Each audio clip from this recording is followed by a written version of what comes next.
Hello everyone, I hope आपको अभी तक के सारे वीडियोस समझ आ रहे हैं और आपको पसंद भी आ रहे हैं। So today we are going to start our new topic that is systems of accounting. Simply there are two systems of accounting.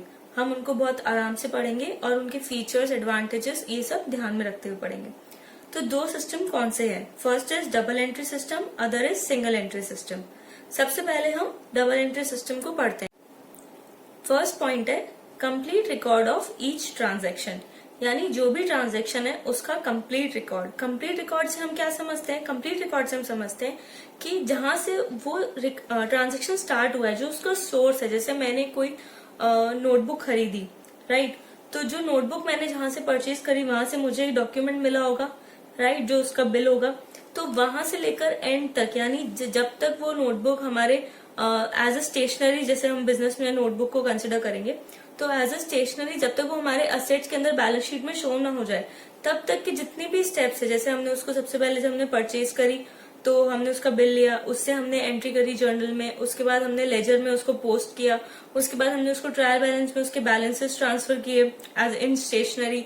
फिर उसके बाद अगर वो एक्सपेंस है तो हमने प्रॉफिट एंड लॉस अकाउंट के अंदर डेबिट कर दिया, और अगर नहीं है वो एज अ एसेट अगर हम कंटिन्यू कर रहे हैं तो उसको हम आगे ले जाते हैं बैलेंस शीट के अंदर, राइट? पर जनरली स्टेशनरी और जो बेसिक एक्सपेंसेस, जो छोटे छोटे एक्सपेंसेस होते हैं, वो हम प्रॉफिट एंड लॉस अकाउंट में ही डेबिट करके वहां पे उस ट्रांजेक्शन को कंप्लीट कर देते हैं। तो कोई भी ट्रांजेक्शन हो, ये तो एक बहुत छोटा सा एग्जाम्पल था, कोई भी ट्रांजेक्शन हो उसका एक पूरा कंप्लीट रिकॉर्ड मेंटेन होता है। कहाँ पे? डबल एंट्री सिस्टम में, राइट? अब इसके अंदर टू फोल्ड एस्पेक्ट है। टू फोल्ड एस्पेक्ट का क्या मतलब हो गया कि कोई भी ट्रांजैक्शन है उसके दो एस्पेक्ट्स होंगे, एक कुछ लेना होगा और कुछ देना होगा, यानी कोई भी वैल्यू अंदर आएगी और कोई भी वैल्यू बाहर जाएगी। लाइक मैंने जब नोटबुक परचेज करी तो मैंने क्या रिसीव किया? एक असेट, एक स्टेशनरी, एक ठीक है। तो वो क्या चीज हो गई? वो वैल्यू इन, वो मुझे कुछ मिला, और मैंने दिया क्या चीज? मैंने कैश दिया होगा या फिर चेक से पेमेंट किया होगा, ऐसे ही कुछ किया होगा, राइट? है ना? तो कुछ लेना और कुछ देना, तो टू फोल्ड एस्पेक्ट इसके अंदर कंसिडर किया जाता है। हमेशा एक अकाउंट डेबिट होगा और दूसरा अकाउंट क्रेडिट होगा। अब वही सेम एग्जांपल नोटबुक वाले लेते हैं हम, तो उसके अंदर हमने किसको डेबिट किया? हमने डेबिट किया स्टेशनरी, राइट? और क्रेडिट किसको किया? हमने क्रेडिट किया कैश या बैंक। तो इसके अंदर हमेशा दो एस्पेक्ट हो गए। अब दोनों का टोटल इक्वल होगा या नहीं? ऑफकोर्स इक्वल होगा, क्योंकि जो हम जितना पेमेंट हमने उसमें दिया है उसी के अमाउंट के हमने नोटबुक परचेज करी है, तो डेबिट और क्रेडिट दोनों का हमेशा इक्वल होगा, राइट?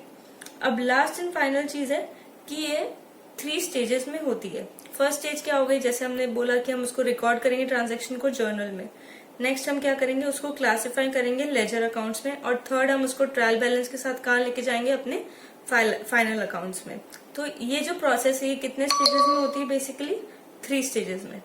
अब हमें इससे आगे जो कंसिडर करना है, इसके डिफरेंट एस्पेक्ट्स को, डबल एंट्री सिस्टम के डिफरेंट एस्पेक्ट्स को कंसिडर करना है। फर्स्ट इज, ये बहुत एक साइंटिफिक और कंप्लीट सिस्टम ऑफ अकाउंटिंग है, यानी इसके अंदर बहुत साइंटिफिक होने का क्या मतलब हुआ? रिमेम्बर जो हमने फर्स्ट में पढ़ा था कि जो अकाउंटिंग वो एक साइंस है और एक आर्ट है, राइट? तो साइंस क्यों है? क्योंकि उसके अंदर कुछ रूल्स एंड प्रिंसिपल्स है, राइट? वो एक प्रॉपर फॉर्मेट से चलता है। इसलिए ये जो सिस्टम है डबल एंट्री सिस्टम, इसके अंदर कुछ रूल्स एंड प्रिंसिपल्स है, राइट? तो इसीलिए ये एक साइंटिफिक सिस्टम कहलाता है और एक कंप्लीट सिस्टम ऑफ अकाउंटिंग है, क्योंकि इसके अंदर स्टार्टिंग से लेकर एंड तक सारे ट्रांजेक्शन्स का पूरा रिकॉर्ड अवेलेबल होता है। Next is accepted under tax authorities. क्योंकि ये गवर्नमेंट हमारे इस सिस्टम को एक्सेप्ट करती है, इसीलिए जो टैक्स अथॉरिटीज है, जहाँ पे हमको टैक्स पे करना होता है, जो हमारे टैक्स पेमेंट्स को चेक करते हैं, लाइक जीएसटी या इनकम टैक्स अथॉरिटीज, तो उसके अंदर भी हमारे जो अकाउंट्स है वो एक्सेप्टेड होते हैं। इन्हीं के बेसिस पे वो हमारे इनकम को जज करते हैं या हमारे टैक्सेस को जज करते हैं। उन्हीं के बेसिस पे वो पेमेंट लेते हैं और आगे के ट्रांजेक्शन फुलफिल करते हैं। Next is difficult to record fraud entries. क्योंकि ये कंप्लीट ट्रांजेक्शन होते हैं, इसके अंदर स्टार्टिंग से एंड तक पूरी एक प्रॉपर सीरीज मेंटेन होती है, तो कोई भी अगर फ्रॉड करना चाहे तो उसके लिए बहुत डिफिकल्ट होता है, क्योंकि फ्रॉड करने के लिए उसको एक ना एक स्टेप को उसको वैसे स्किप करना पड़ेगा। लेकिन यहाँ प्रॉपर एक हर स्टेप पे प्रॉपर कंट्रोलिंग होती है, प्रॉपर चेकिंग होती है, उसी के बाद नेक्स्ट स्टेप पे बढ़ा जाता है। तो कोई भी ट्रांजेक्शन को फ्रॉड करना थोड़ा मुश्किल होगा। और उसके साथ ही अगर कोई चीज की कहीं गलती हो जाती है, बाई चांस हमने रिकॉर्ड करने के बाद जो क्लासिफाई किया लेजर अकाउंट में जो ट्रांसफर किया वो उसमें हमने कुछ एरर कर दिया है, तो उसको रेक्टिफाई करना भी बहुत ईजी हो जाता है। बिकॉज क्योंकि ये एक प्रोसेस बहुत तरीके से चलती है, प्रॉपर रूल्स सब चीजों में मेंटेन होते हैं, तो उनको रिवर्ट बैक करके वापस हम उस चीज को रेक्टिफाई कर सकते हैं, राइट। तो next step is easy to identify and rectify errors in the books. Now, for all scale of business, ये जो अकाउंटिंग का सिस्टम है हमारा डबल एंट्री सिस्टम, ये किसी भी बिजनेस स्केल के लिए पॉसिबल है, क्योंकि इसके अंदर हर चीज कैलकुलेट कर सकते हैं, हर चीज अच्छे से रिकॉर्ड कर सकते हैं। तो आपका बिजनेस अगर बहुत छोटा हो तो भी आपके लिए बहुत इजी है सब कुछ कैरी करना, और आपका अगर बिजनेस बड़ा हो तब तो आपके लिए बहुत मस्ट है कि आप इस सिस्टम को फॉलो करें ताकि आपकी सारी एंट्रीज और ट्रांजेक्शन्स प्रॉपर तरीके से चले, right. Next is reconciliation possible. Reconciliation मतलब क्या होता है? मैच करना, कि दो चीजों को हम उसको चेक करके उसकी एक्यूरेसी पता कर सके कि ये सही है, जो हमने करा है वो चीज सही है या नहीं है, उसे हम कहते हैं रिकंसाइल करना। दो चीजों को मैच करके उसको चेक करना कि वो सही है या नहीं है, राइट। तो जब हम स्टार्टिंग से लेकर एंट्री करते हैं, जनरल में एंट्री करी, फिर लेजर में करी, फिर बैलेंस शीट तक पहुंचे, तो इस ऐसे करते करते जब हमको क्रॉस चेक करना हो एक दूसरे से, तो हम रिवर्स में भी क्रॉस चेक कर सकते हैं इस चीज को। तो इसलिए रिकंसिलेशन जो होता है वो पॉसिबल हो जाता है। Now, easy to have control over entities, transaction and assets. अगर सारी चीजें प्रॉपरली रिकॉर्डेड होगी और हर चीज का प्रॉपर अकाउंट मेंटेन होगा, उसके अंदर हम क्या डेप्रिसिएशन लगा रहे हैं, किसी में कुछ फॉल्ट हुआ है, कुछ रिपेयर हुआ है या कुछ आया है, कुछ गया है, सब चीज का प्रॉपर ट्रांजेक्शन मेंटेन हुआ, तो कोई भी चीज को कंट्रोल करना बहुत इजी हो जाएगा। हमारे जितने भी एसेट्स और ट्रांजेक्शन्स होंगे उनमें उनकी चेक करना, उनको एक चेक पे रखना बहुत इजी हो जाएगा, क्योंकि एक प्रॉपर रिकॉर्ड हमारे पास मेंटेन्ड है। तो ये चीज है हमारी डबल एंट्री सिस्टम के अंदर। तो इससे हम क्या चीजें निकाल सकते हैं इसके अंदर? इससे हम 3 चीजें निकाल सकते हैं। सबसे पहले इसके फीचर्स, जो क्या क्या है कि ये कंप्लीट रिकॉर्ड है ईच ट्रांजैक्शन, इसमें 2 फोल्ड एस्पेक्ट है, इसमें डेबिट और क्रेडिट ऑलवेज इक्वल होते हैं, और ये जो होता है वो rules of debit and credit को फॉलो करता है। और इसके एडवांटेजेस, जो रिमेनिंग सारे पॉइंट्स हमने डिस्कस करे हैं वो क्या है इसके एडवांटेजेस। एक चीज हम और देख लेते हैं कि इससे डबल एंट्री सिस्टम में हमें हमारी फाइनेंशियल पोजीशन के बारे में फुल नॉलेज हो जाती है, क्योंकि हम कहाँ पे हैं, कौन सी पोजीशन पे है। अगर हमारे सारे ट्रांजेक्शन्स रिकॉर्ड नहीं होंगे तो हमें बैलेंस शीट में कैसे पता लगेगा कि हमारी आज की फाइनेंशियल पोजीशन क्या है। पर क्योंकि डबल एंट्री सिस्टम में सारे रिकॉर्ड्स प्रॉपरली, ट्रांजेक्शन्स सब कुछ रिकॉर्ड होते हैं, तो इसलिए हमें फाइनेंशियल पोजीशन पता लग जाती है। और एक और चीज है कि इसके अंदर अर्थमेटिकल एक्यूरेसी के चांसेस बहुत अच्छे होते हैं, क्योंकि सारी चीजें इक्वल होती है। जैसे हमने पढ़ा था डेबिट और क्रेडिट ऑलवेज इक्वल, ठीक है। तो एंड तक चेक करते करते हम ये चीज हमेशा चेक कर सकते हैं कि डेबिट और क्रेडिट इक्वल चल रहा है, तो उससे एक अर्थमेटिक एक्यूरेसी हमें पता चल जाती है कि कहीं पे एरर होने के चांसेस बहुत मिनिमाइज हो जाते हैं। नाउ हम डिस्कस करेंगे सिंगल एंट्री सिस्टम। जो डबल एंट्री सिस्टम है वो एक बहुत ही ब्रॉडर टर्म है, लेकिन जो सिंगल एंट्री सिस्टम है वो एक बहुत ही स्मॉलर टर्म है। जैसे अब हम फर्स्ट पॉइंट डिस्कस करते हैं सिंगल एंट्री सिस्टम का। सिंगल एंट्री सिस्टम में क्या होता है, सिर्फ पर्सनल और कैश बुक मेंटेन कर जाते हैं। पर्सनल अकाउंट्स क्या होते हैं, जैसे किसी के जैसे क्रेडिटर्स, डेटर्स या जिनके नेम्स होते हैं, हम आगे डिस्कस करेंगे पर्सनल अकाउंट्स और किन किन को चीज कहते हैं। जैसे जो डेटर्स होते हैं, क्रेडिटर्स होते हैं, कोई कंपनीज है, कोई लोन्स है, कुछ ऐसे ही अकाउंट्स मेंटेन किए जाते हैं, बाकी चीजें मेंटेन नहीं की जाती है। और कैश बुक मेंटेन की जाती है। जैसे कैश बुक के अंदर क्या चीज हो गई, हमने किसी को कैश में कुछ पेमेंट दिया है, कैश में कुछ रिसीव किया है, सिर्फ वो चीज मेंटेन की जाती है। लेकिन जो अदर ट्रांजेक्शन होते हैं नॉर्मल और दूसरे जो ट्रांजेक्शन होते हैं वो चीजें इसके अंदर मेंटेन नहीं की जाती है। तो किसी भी चीज का कंप्लीट रिकॉर्ड हमें, किसी भी बिजनेस का कंप्लीट ट्रांजेक्शन हमें रिकॉर्डेड नहीं मिल सकते। और next point is only one effect is considered. Okay, तो कोई भी ट्रांजेक्शन का सिर्फ एक इफेक्ट ही कंसिडर किया जाता है, क्योंकि इसके अंदर प्रॉपर बुक्स मेंटेन नहीं की जाती। तो टू डबल साइडेड इफेक्ट और 2 फोल्ड एस्पेक्ट इसके अंदर फॉलो करना बहुत मुश्किल है, राइट।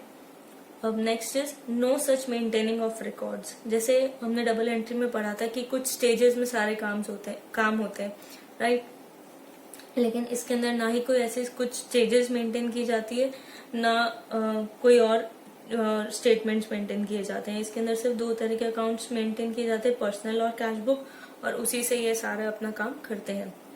ये एक साइंटिफिक फॉर्मूला भी नहीं है, क्योंकि ये एक बहुत बेसिक फॉर्मूला है। एक जनरल लेमैन जिसको कुछ भी समझ नहीं आता, जो अपना स्मॉल स्केल बिजनेस को जो मेंटेन करना चाहता है, उसको प्रॉपर अपनी पोजीशंस का ध्यान नहीं होता, उसके लिए है ये।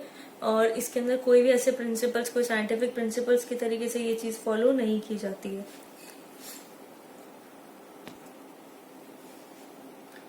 Next is this is not accepted under tax authorities, यानी जो टैक्स अथॉरिटीज है उसके अंडर ये एक्सेप्ट नहीं होता है। जो भी हमारी टैक्स अथॉरिटीज है उनको चाहिए प्रॉपर रिकॉर्ड्स, ताकि वो proper amount of tax calculate कर सके, हमारी इनकम कैलकुलेट कर सके। तो वो प्रॉपर इनको नहीं मिल सकता है सिंगल एंट्री सिस्टम में, क्योंकि इसके अंदर ऐसे कोई अकाउंट्स या मेंटेन नहीं होते हैं। क्योंकि इसमें अकाउंट्स मेंटेन नहीं होते तो ऑफकोर्स ही बात है, कोई हमारे पास एक प्रॉपर फॉर्मेट नहीं है जिसके हिसाब से हमारा ट्रांजेक्शन फ्लो हो रहा है। तो इसलिए क्या चीज है, इसके अंदर फ्रॉड होना भी बहुत ईजी है। और प्लस अगर फ्रॉड होना ईजी है तो उसको आइडेंटिफाई करके किसी भी एरर को वापस रिकरेक्ट करना भी बिल्कुल ईजी नहीं है। अगर हमारे को कुछ मिल गया तो ही हम उसको चांसेस है कि उसको रेक्टिफाई कर सके, बाकी जल्दी से आइडेंटिफाई भी नहीं कर सकते, ना उसको रेक्टिफाई कर पाएंगे, राइट।